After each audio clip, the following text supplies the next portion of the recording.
manggil ya Jabbar pas lagi sakit hati? Makanya sering sakit hati. Jabbar itu panggilan untuk orang yang lagi sakit hati, habis dikecewain. Dikecewain oleh apa? Banyak lah, tergantung circle kehidupan kita ya. Ada yang circle-nya lebih ke main, berarti disakitin sama gengnya. Ada yang circle-nya lebih ke romantis-romantisan, disakitin oleh mantannya. Ada yang circle hidupnya seputar masalah kerja, disakitin oleh vendornya, oleh partnernya, oleh teman bisnisnya. Soal circle family life kita disakiti oleh keluarga, anak, orang tua, pasangan, dan seterusnya gitu kan. Yang jelas ketika kita merasa disakitin, ketika kita merasa kayak dikecewain, panggillah Allah sebelum kita memanggil netizen. Kan kita suka manggil netizen dulu ya, posting, update status, story, terus storynya tuh curhatnya minta respon lagi tuh, dengan kasih polling lah, dengan request lah gitu kan. Baiknya gua putusin atau enggak ya, request gitu. Semuanya putusin, terus dia bingung. Gimana ya. Nah, sebelum kita istisyarah kepada netizen, karena netizen itu istisyarah, bukan istifta, bukan istikharah. Yang paling tinggi itu kan derajatnya dari 3 level. Meminta pendapat, nomor 1 tuh istikharah, minta pendapat Allah. Kedua, istifta, minta pendapat ulama, orang yang berilmu.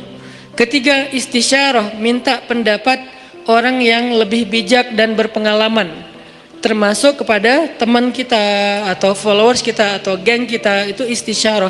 Sebelum kita istisyarah netizen, ya ayyuhal netizen, sebelum kita pakai kalimat itu, atau ya ustaz, bahkan sebelum ustaz, ya kiai, ya syekh, maka ya Allah.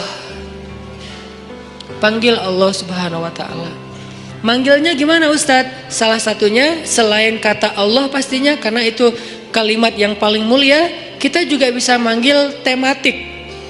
Ya Jabbar. Ya Jabbar itu bisa 2. Sebetulnya 3 maknanya Jabbar, tapi yang lebih common tuh 2. 1, dipanggil untuk masalah-masalah yang sifatnya bukan hanya besar, tapi kayak kekuatan. Ya Jabbar, ya Qahar.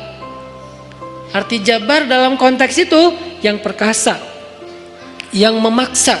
Ya Qahar, yang menaklukkan. Sehingga dipakailah kalimat Jabbar, Qahar, Aziz, kan kata-kata yang nama-nama yang perkasa gitu, untuk doa-doa yang sifatnya biasanya dipakainya dalam kondisi terzolimi. Ini doa-doa orang yang terzolimi. Kayaknya nggak perlu dihafal juga sih. Bukan nggak perlu dihafal, nggak perlu dipakai. Kenapa?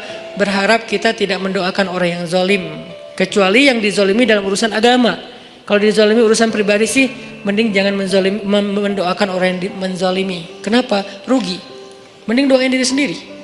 Ketika kita punya kesempatan doa kita diijabah, jangan kasih doa itu untuk orang lain, rugi. Walaupun bentuknya mendoakan atas keburukan, tetap rugi.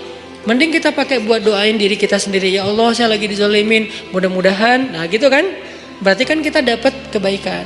Ya Jabbar, itu panggilan orang yang sedang sakit hati. Jadi 1 artinya untuk orang yang lagi dizalimi, 1 lagi untuk orang yang lagi hatinya kayak sedih, kayak disakitin. Gak sebesar zalim sih, cuman ya lumayan lah, bikin gak bisa tidur, bikin tumbuh jerawat gara-gara itu gitu kan ya, karena stres. Jadi intinya adalah panggil Allah kalau kita lagi sakit hati dan dikecewain. Ya Allah, ya Jabbar. Salah satu doa minta disembuhkan kecewa dan sakit hati di dalam sholat adalah Rabbighfirli warhamni wajburni. Kalimat wajburni. Selama ini kita baca enggak? Kan? Tahu artinya? Hampir. Apa arti wajburni? Bukan paksa aku dong Allah, enggak. Padahal arti Jabbar juga yang memaksa kepada kehendaknya. Tapi kalimat wajburni, makna Jabbar di sini makna yang ketiga di antara 3 makna Jabbar, yaitu yang mengobati sakit hati. Jadi ketika kita berdoa Rabbighfirli, warhamni, wajburni, warfa'ni, warzukni, wahdini, wa'afini. Banyak banget ya. Luar biasa kita ya. Wajburni itu artinya kalau kita terjemahin, sembuhkanlah sakit hati saya.